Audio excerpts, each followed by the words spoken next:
Alrighty, respawners, welcome back. So happy to see all of you on the edge of your seat, ready to relearn what you must not have learned yesterday for yesterday's CFA. So I'll go over a couple problems that I figure you had the most trouble with. Problem types like numbers 3 and 4 from your CFA. So just off the top of my head, let's throw out a nice quadratic function for you. Okay, like this. What we want to start by doing is rewrite this. I don't know why I didn't do this to start, but you're going to have to give yourself a little bit of space here in order to add something to both sides. Now, what is that something, you may ask? It's a good question. It's a really good question. It's this guy. Remember? Yeah. And what do we use for b? Nice circle.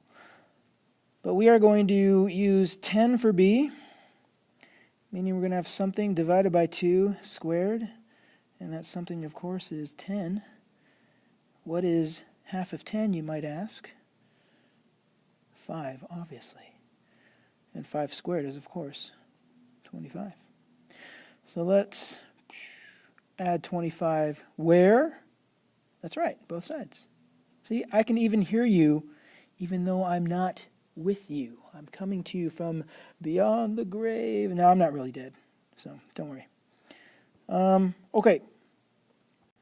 So now, this is the form of the function that we have after completing the square, adding 25 to both sides.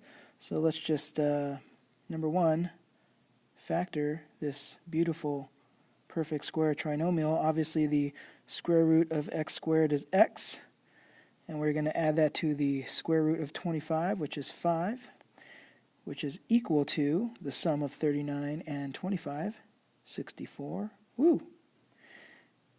And we're going to isolate the variable by square rooting both sides, leaving us with x plus 5 on the left and 8 on the right, right? Ha! No, of course. Some of you probably already said it, plus or minus. We were only half right.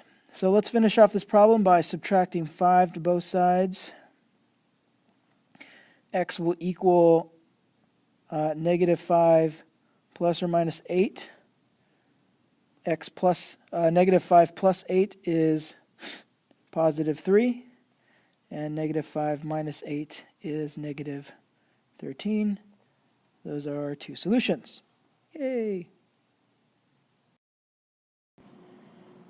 Alrighty, let's have a look at a problem like number 4 on your CFA. My apologies for not going over the process for solving with a negative coefficient of x squared, but those of you who already were able to figure this out can just sit and smile. All right, so we have a negative coefficient. Obviously, we want to get rid of that. We will do so by just multiplying everything by negative 1. Of course, we are technically multiplying both sides by negative 1, but since 0 times anything is just 0, we're just going to change these all to, sorry about that, negatives. So we'll get x squared minus 12x minus 45 equals 0. Now we are ready to go. We want to start by adding 45 to both sides. That way you can see that the 45 will end up positive. X squared minus 12x plus something equals a positive 45 plus something. And that something, of course, is half of b squared. So that's going to give us, oh, I jumped the gun, 12. Spoiler alert, 12 divided by 2 is 6. That's right, 6 squared will give us 36. And that is, of course, what we will plug in here, adding to both sides, 36.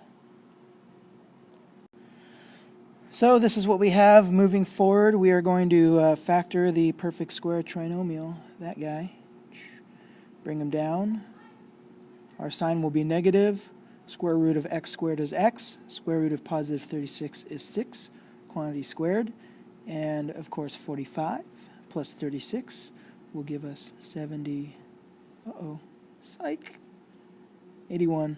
I did that on purpose, of course, just to keep you guys on your toes.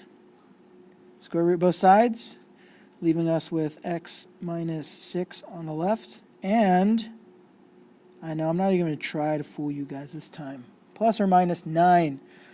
Solve by adding 6 to both sides.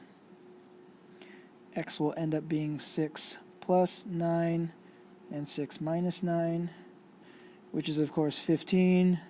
And, drum roll please, -3.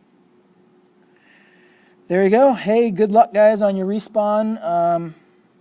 It should be pushed out already. Good luck. See you tomorrow.